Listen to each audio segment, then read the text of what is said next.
Good afternoon, everyone. Peace and grace. How are you? It is a beautiful, beautiful day outside. Today is June 29th, Tuesday, June 29th, 2021, and our temperatures are reading approximately 93 degrees according to what's on my cellular device.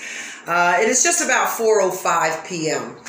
And when it cools off a little later, I'm going to get outside and finish doing my front lawn in the cool of the day when the wind is blowing and it feels really good. Right now, I'm going to get into the pool and get some water exercise in my system. It's good for me. But the reason that I'm chiming in is because there have been a host of events that have been taking place since I conducted my interview on Saturday with Brother Hanif Salam, an absolutely fabulous brother, an advocate, and he's power to the people. He means that as a voice for the people. And as we sat and we dialogued, we just had a really good conversation. And I've reached out to Brother Hanif since that conversation to ask and be sure that he felt confident and good about that interview, and that he felt that as a journalist I had been appropriate. He gave me very good feedback, and I appreciate what he has said to me. And I want to share with everyone that is listening, I always appreciate the comments, the dialogues that take place after I do a post. I think it's important. One of the things that it is my intention to do, it is the hope of my heart to do, and that is to be controversial at times, always truthful and always transparent, but controversial. That's what good journalism does. It stirs up the bottom of the pot so that the people can get engaged.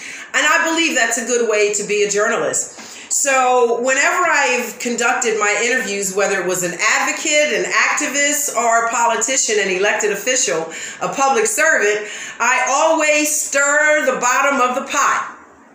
I think that's what I'm supposed to do as a good journalist and to be held accountable by the people. So in the interview that I did with Brother Hanif Salam, again, it was a fabulous interview, there were quite a few reactions to it. Now, I want to say that we talked about a host of things. We talked about youth and programs and the 76ers Fieldhouse. We talked about gangs and how to give hugs, more hugs in the family to break generational curses.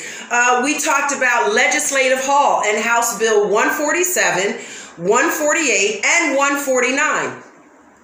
We talked about a lot of different topics, and all of them are very poignant and important topics based on the climate of today's world. Okay, we've got young people dying in the street, and those are the things that are very important to talk about.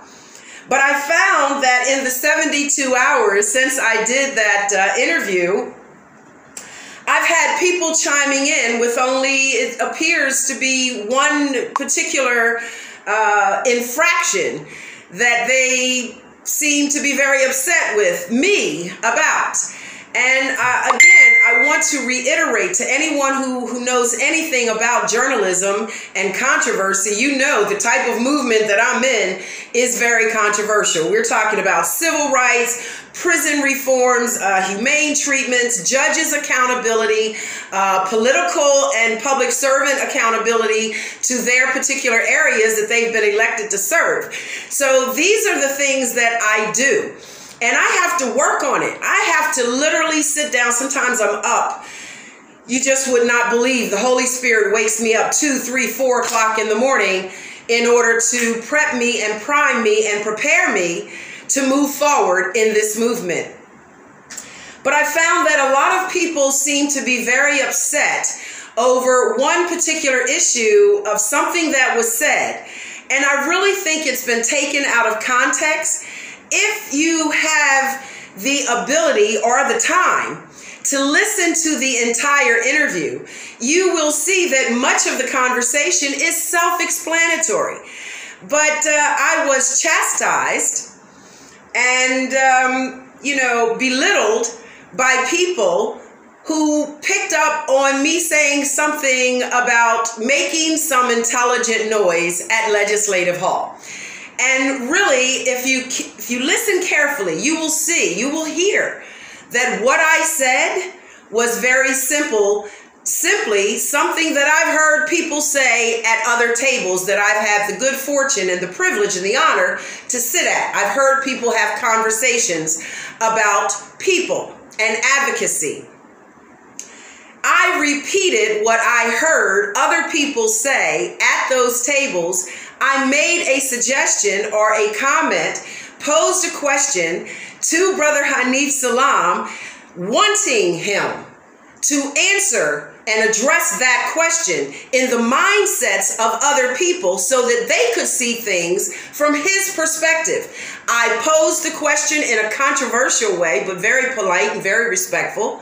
He answered the question, touche, 100%, fabulous response. So for people, especially an elected official or a public servant, to chastise me on making a statement or expressing something that I've heard other people say at other tables in order for that to be squashed and so that the brother could answer it with a positive, not a negative, I find that somewhat confusing, considering all of the issues that take place in the world today and everything that he and I talked about. The only thing that people could walk away with was that I expressed somebody may have said something about somebody who's their style of advocacy. I don't know. I guess, we just live in America, right? It's just the world that we live in today. But I would only suggest this, to be sure and to be clear, before you chastise me and before you belittle me in accusing me of stating someone's particular advocacy is one way or another, please listen to the reports in their entirety.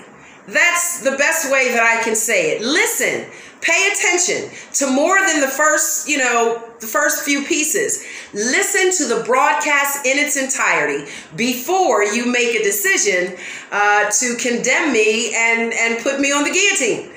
All right? And even if you do decide to do that, again, I absolutely welcome dialogue, conversation, input, chime in, tell me what are your thoughts, because those things help me to be a better journalist and a better advocate, because I'm always an advocate first, journalist second, and a mother, really, I'm a mother first. But I think in closing, I just want to say this because it's important to me. And for anyone that decides to chime in and listen to this particular report, I'm going to leave it up for a while so that people can listen to it over and over again and really get it, really comprehend what is being said and what is not being said. I never in that interview expressed my personal thoughts, viewpoints, or feelings about any one particular person's advocacy. I didn't do that. I simply expressed things, words. I tried to express something that I've overheard other people say about particular types of advocacy and whether or not it's effective. I posed the question, the brother knocked it out of the box, and I love him for that. Because he answered the question that I've heard people sit at the table and ask. And that's why I posed the question. But to have people show up at my place of employment by happenstance, we just so happen to be in the same place at the same time, I suppose, but to address me with a threat that if I mention them ever again in my journalism career, I have been warned. It could be potential violence or harm done to me if I continue to do that, if I ever mention their name again out of my mouth.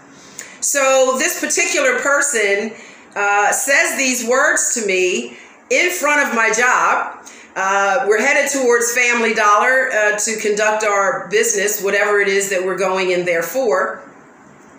And this particular person says these threatening words to me.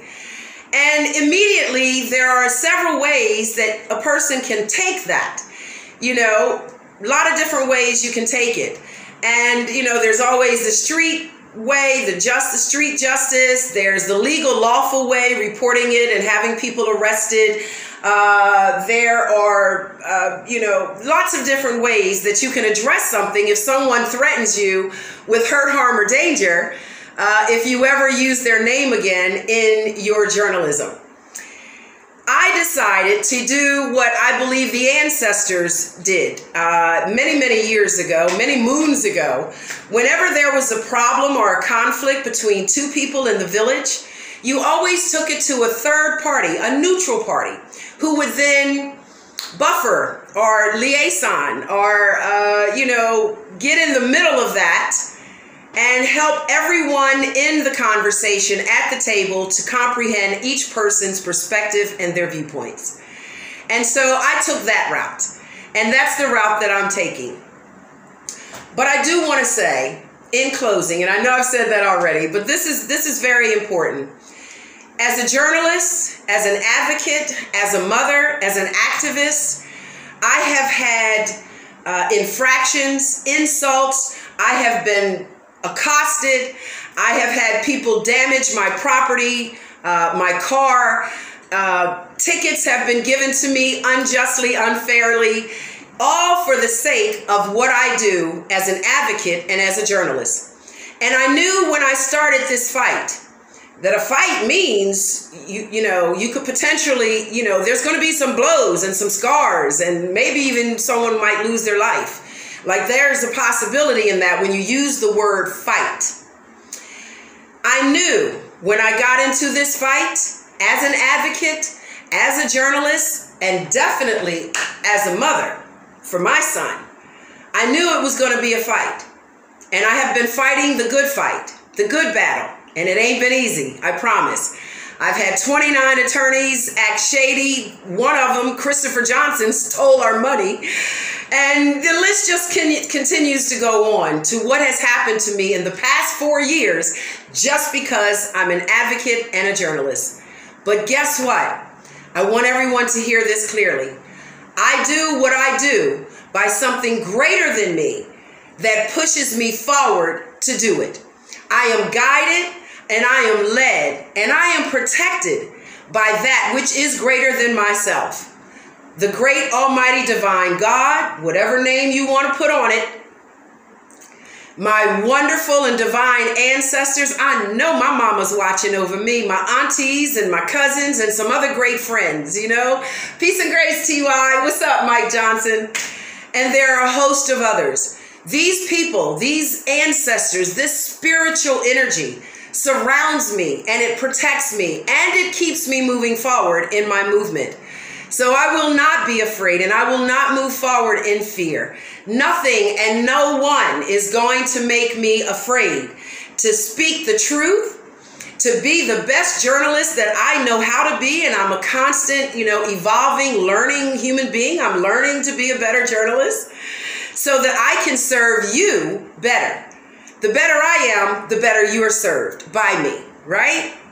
So elected officials and anyone else that may be chiming in or watching this in its entirety, I certainly did not mean to offend anyone, but at the same point, I will not step back from what I feel is the right thing to do in my job and my journey and my destiny. I have to do that.